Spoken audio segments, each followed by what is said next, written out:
मस्ती नाही करणार. नीट बोल. नीट बोल. मी मस्ती नाही करणार. भातू खाणार आणि गपचूप जेवणार आणि झोपणार. आईस्क्रीम खाऊन कशाला? आईस्क्रीम कशाला पाहिजे? तुला आईस्क्रीम बोललो खायला?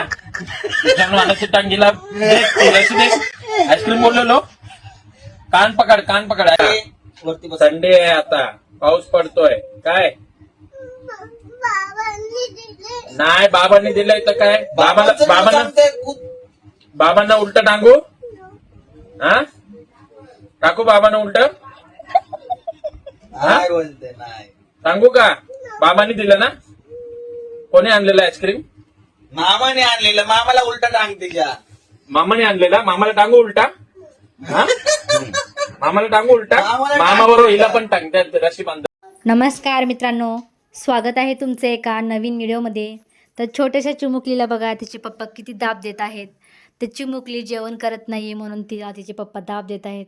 तर लहान लेकरांना प्रेमानं सांगितल्यावर ते खरंच खूप ऐकतात. तर चिमुकलीचे पप्पा बघा, तिचे कान पकडून तिच्या संगती बोलत आहेत. तर त्यामुळे काय होतं, लहान मुलांच्या मनामध्ये भीती निर्माण होती आणि त्यांच्या मनामध्ये भीती निर्माण झाली की मग ते कशालाही भियायला लागतात. त्यामुळे काहीही असेल तर आपण मुलांना प्रेमानं सांगायला पाहिजे, नक्की असं ओरडून ओरडून सांगायला पाहिजे. तर ते चिमुकली बघा किती घाबरली आहे आणि रडतसुद्धा आहे आणि बाकीचे सगळे हसत आहेत. तर मुलांसोबत असं गैरव्यवहार नाही करायला पाहिजे. कुठलीही गोष्ट त्यांना प्रेमानं सांगितले की ती लगेच ऐकतात. तर ते चिमुकलीची बघा किती तिला आईस्क्रीम खायचं आहे, तर तिचे बाबा तिला आईस्क्रीम नाही खायचं म्हणतात. तर ती चिमुकली सांगते की बाबांनी आणून दिले म्हटल्याच्या नंतर तरी खाऊ देतील म्हणतात, तरी बाबाला पण उलटी टांगू का म्हटल्याच्या नंतर. तर चिमुकली बघा कशी म्हणते नाही टांगायचं म्हणून. तर मामाने आणून दिले, मामाला टांगा म्हटल्याच्या नंतर कशी मान हलवते. तर लहान मुलांना खूप समज असते, पण तेवढंच की अजून नाकळत असतात, ते लहान असतात म्हणून.